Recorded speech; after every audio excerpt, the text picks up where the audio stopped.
আসসালামু আলাইকুম বন্ধুরা। পানসি হোটেলে সকালের নাস্তা করে 1800 টাকা দিয়ে সারাদিনের জন্য সিএনজি ভাড়া করে রওনা দিলাম সাদা পাথর, রাতারগুল আর মালনীছাড়া চা বাগান দেখার উদ্দেশ্যে। সিলেট সদর থেকে সাদা পাথর যেতে সময় লাগবে 1.5 থেকে 2 ঘন্টার মতো। সাদা পাথর পৌঁছে আপনি গোসল করার জন্য 100 থেকে 200 টাকা দিয়ে গেঞ্জি, শর্টস কিনে নিতে পারবেন। সাদা পাথর যাওয়ার আগে আপনাকে নৌকাঘাট থেকে নৌকা ভাড়া করতে হবে। নৌকা ভাড়া যাওয়া আসা 800 টাকা। এক নৌকায় সর্বোচ্চ 8 জন বসতে পারবেন। সাদা পাথরে পৌঁছানোর আগে নৌকা ভ্রমণটা আশা করি আপনাদের বেশ ভালো লাগবে। নৌকা থেকে নামার পর আপনাকে 5-10 মিনিট হাঁটতে হবে। কিছু দূর হেঁটে যাবার পরেই দেখা মিলবে সেই অপরূপ ভোলাগঞ্জ সাদা পাথর টুরিস্ট স্পটের। সিলেট থেকে প্রায় 33 কিলোমিটার দূরে এই ভোলাগঞ্জ সাদা পাথর অবস্থিত। আসতে সময় লাগবে 1.5 থেকে 2 ঘন্টার মতো সময় লাগবে। তো এই যে হচ্ছে ভোলাগঞ্জ সাদা পাথরের আসল সৌন্দর্য।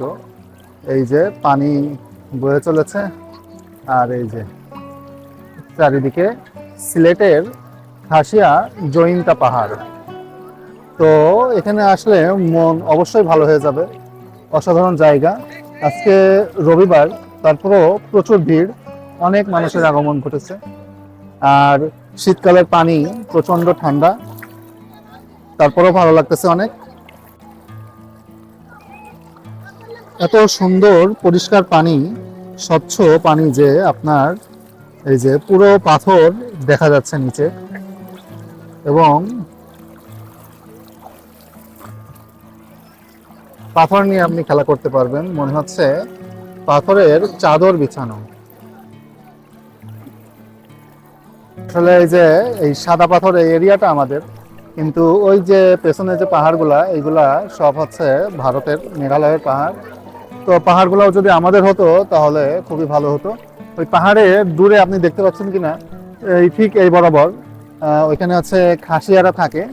খাসিয়ারা কিন্তু খুবই পরিষ্কার জাতি, তাদের ঘর বাড়ি সবসময় পরিষ্কার পরিচ্ছন্ন করে থাকে। আর এই যে ড্রেস, এগুলা 100 টাকা নিবে। এই যে প্যান্ট, এগুলো 100 টাকা নিবে, আপনি গোসল করার জন্য আর কি কিনতে পারেন। আর হচ্ছে লকার ভাড়া হচ্ছে 100 টাকা। আপনি যতক্ষণ সারাদিন ইচ্ছা আপনি লকার নিতে পারেন, 100 টাকাই নিবে আপনার কাছ থেকে। মোটামুটি নিরাপদ। আচ্ছা, আর এই হচ্ছে এই পানি হচ্ছে ধলাই নদের পানি। এগুলা ভারতের বিভিন্ন ঝর্ণা থেকে এই পানি আসতেছে, এই জন্য পানি এত পরিষ্কার আর কি, পানিতে কোনো একটা ময়লা নাই।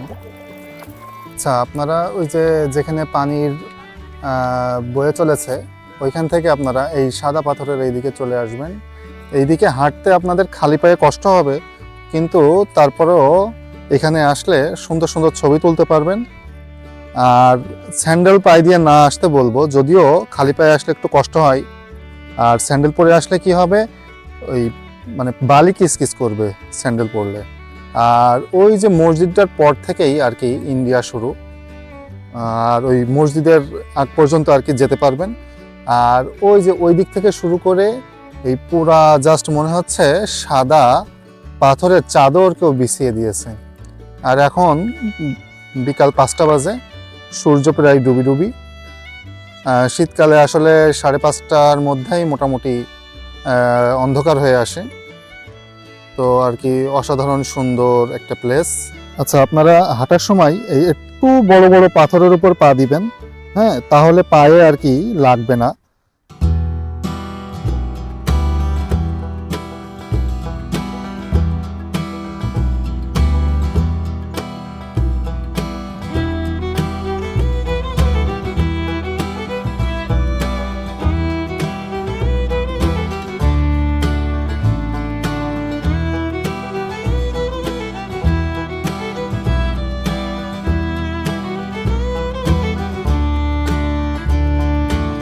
আচ্ছা, এখন অবস্থান করছি রাতারগুল সোয়াম্প ফরেস্টে। এটা সিলেটের গোয়াইনঘাটের ফতেহপুর ইউনিয়নে অবস্থিত। রাতারগুল সোয়াম্প ফরেস্টের আয়তন হচ্ছে 3300 একর, আর এর ভিতরে প্রায় 504 একর 1974 সালের দিকে বাংলাদেশ সরকার বন্যপ্রাণীর অভয়াশ্রম হিসাবে ঘোষণা করে। এখন শীতকাল, তো শীতকালে পানি ঘোলা, আর যখন বর্ষাকাল থাকে তখন প্রায় এই গাছের অনেক উপর পর্যন্ত পানি থাকে। এখন প্রায় 10 ফুটের মতো গভীরতা এখন, আর বর্ষাকালে প্রায় 20 থেকে 30 ফুটের মতো গভীরতা থাকে। তবে যদি বর্ষাকালে আসেন, জুলাই থেকে অক্টোবর মাস পর্যন্ত পানি বেশি থাকে। সেই সময় আসলে রাতারগুলের সৌন্দর্যটা আরও বেশি ভালো লাগবে।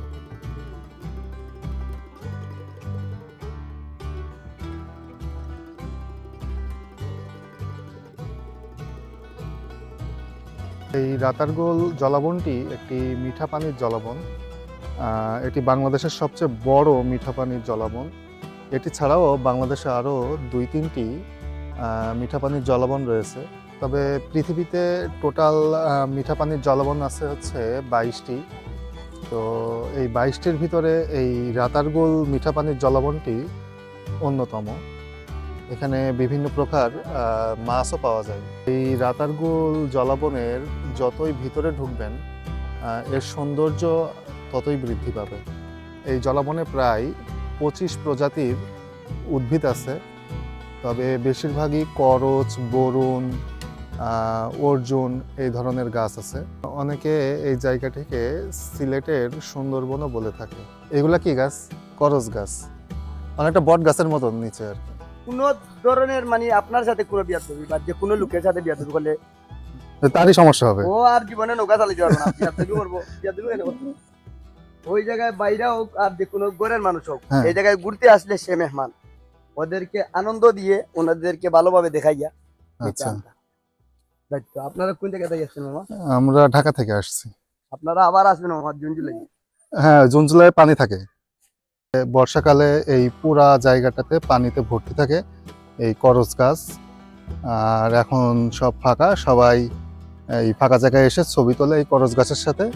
একটা অন্যরকম পরিবেশ, খুবই সুন্দর লাগে। এই যে সামনে যারা আসছে সবাই আর কি ছবি তুলতেছে। আপনি চাইলে ক্যামেরাম্যান ভাড়া নিতে পারেন, আর যদি মোবাইল ভালো থাকে তবে ক্যামেরাম্যান ভাড়া নেওয়ার কোনো দরকার নাই।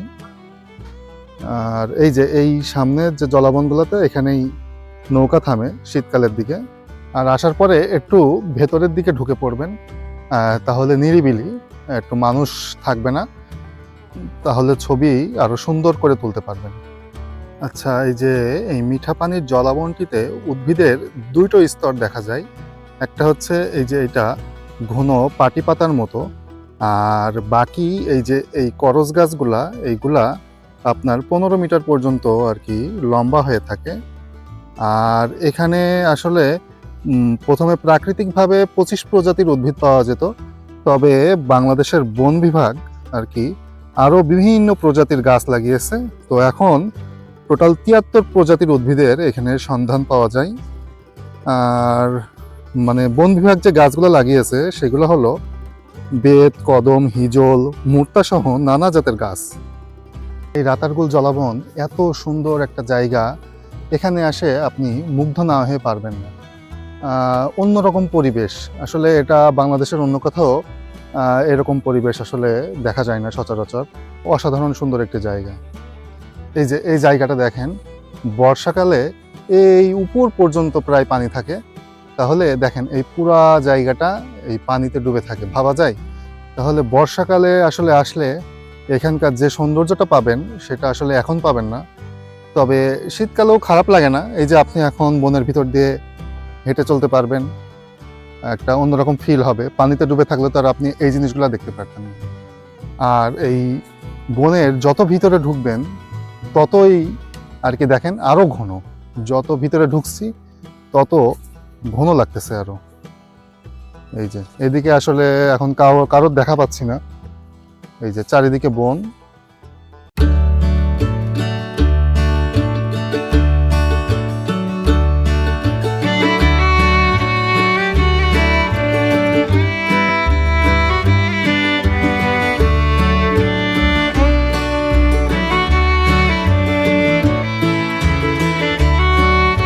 যেগুলাই আমার নিচে এরকম সব করচ গাছ, এগুলো তার মানে করচ গাছের জন্যই যত সৌন্দর্য এই রাতারগুলের বেশি।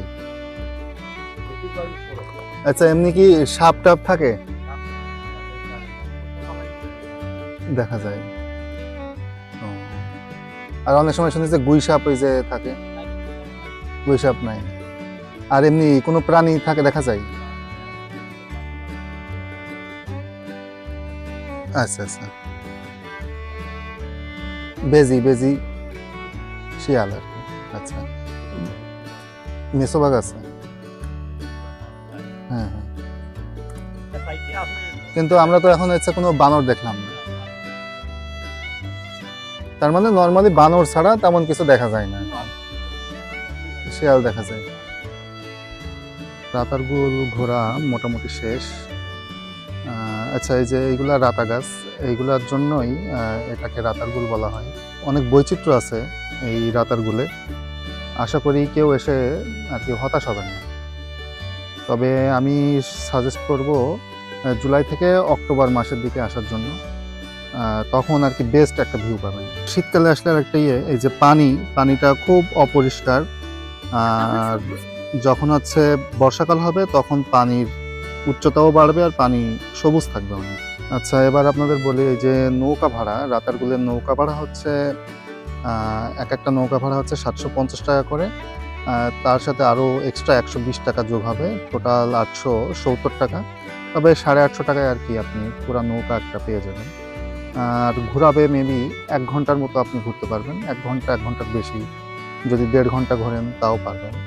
কি একটা পরিবেশ দেখেছেন, যে মানে মনে হবে যে চলেই যাচ্ছি, একটা অন্যরকম ভালো লাগা কাজ করে। এই জন্য মানুষ বৈচিত্র্যের জন্যই রাতারগুলো আসে সিলেটে। আসলে খুবই পিসফুল। আর সবচেয়ে ভালো হচ্ছে যদি শুক্র আর শনি এই 2 দিন বাদে আসা যায়, তাহলে আরও আর কি ফাঁকা থাকে, গ্যাদারিং কম থাকে।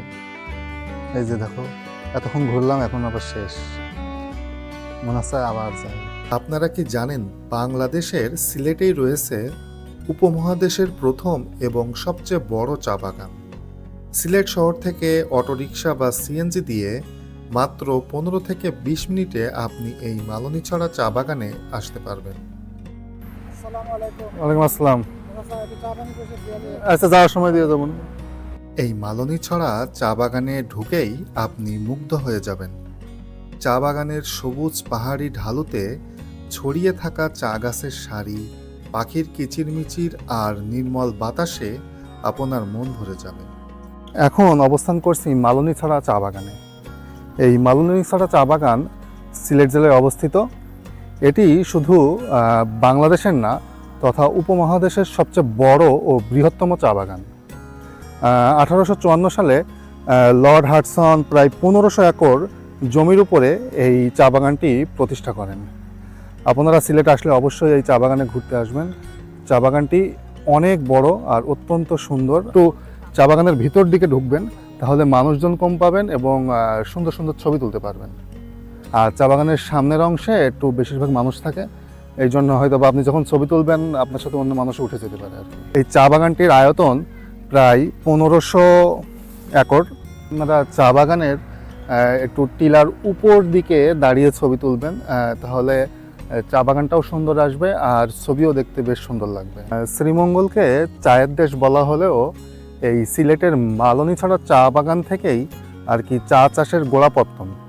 মার্কিন রাষ্ট্রদূত কে টমাস এই মানে চা বাগানে দিয়ে যখন হেঁটে যাচ্ছিলেন, তখন তিনি বলেছিলেন চলে যাওয়ার সময় যে পৃথিবী যে এত সুন্দর, এই মালনীছড়া চা বাগান না দেখলে বোঝা যাবে না। তো আসলে এই চা বাগানে সিলেটে যারা আসে প্রায় প্রত্যেকেই এই মালনীছড়া চা বাগানে আসে। তো এত সুন্দর লাগে, মানে তা বলে বোঝানো যাবে না। আপনার মনটা প্রশান্তিতে ভরে উঠবে এখানে আসলে। তবে বর্ষাকালে আরও বেশি সবুজ দেখায় এখানে, তো তখন আরও বেশি ভালো লাগে। চা বাগানের এই যে এই রাস্তা দিয়ে হাঁটতে আপনার খুবই ভালো লাগবে। আর আপনার দেশের যত চা উৎপন্ন হয় তার বেশিরভাগই উৎপন্ন হয় এই সিলেটে। এই জন্য সিলেটকে 2টি পাতার একটি কুড়ির দেশও বলা হয়। আর এই যে আপনার যে গাছগুলো দেখতেছেন, এই গাছগুলো আপনার এই চা বাগানে যখন হাঁটবেন তখন আপনাকে ছায়া দিবে। এই মালনীছড়া চা বাগান বাদেও সিলেটে কিন্তু আরও চা বাগান রয়েছে, যেমন লাক্কাতুরা চা বাগান, আলিবাহার চা বাগান, Khadim Ahmed tea estate, Lalakhan tea estate. তবে সবগুলা তো আর ঘুরে দেখা সম্ভব না, তবে আসলে অবশ্যই এই মালনী ছড়াতে আসবেন। বাগানের এক প্রান্তে রয়েছে প্রাচীন হারং হুরং গুহা। একা পথ না চেনায় দেখাতে পারলাম না। মালনীছড়া চা বাগান শুধুমাত্র একটি ঐতিহাসিক স্থান নয়, এটি বাংলাদেশের চা শিল্পের গর্ব। প্রথম দিনের ঘোরাঘুরি শেষ। আজকে ঘুরছি মালনীছড়া চা বাগান, রাতারগুল সোয়াম ফরেস্ট আর এই ভোলাগঞ্জ সাদা পাথর। তো মোটামুটি অসাধারণ একটা অভিজ্ঞতা। তিনটা জায়গায় ভালো লাগছে। আর সিলেট তো এমনিতেই খুব সুন্দর জায়গা। তো অবশ্যই আপনারা সিলেটকে আপনাদের ভ্রমণ তালিকার 1 নম্বর স্থানে রাখতে পারেন। আমার মনে হয় কক্সবাজারে তো শুধু সমুদ্র, কিন্তু সিলেটে আসলে বৈচিত্র্য বেশি। যদিও এই পাহাড়গুলো আমাদের না, পাহাড়গুলো হচ্ছে ইন্ডিয়ার। আর আপনারা অবশ্যই আমার চ্যানেলটি সাবস্ক্রাইব করবেন নতুন নতুন ট্রাভেল ভিডিও দেখার জন্য। আরও শুধু ট্রাভেল ভিডিও না, অন্যান্য ভিডিও আমি বানাই। আর হচ্ছে প্রতি সপ্তাহে অন্তত নতুন একটি ভিডিও পাবেন। তো অবশ্যই সাবস্ক্রাইব করবেন।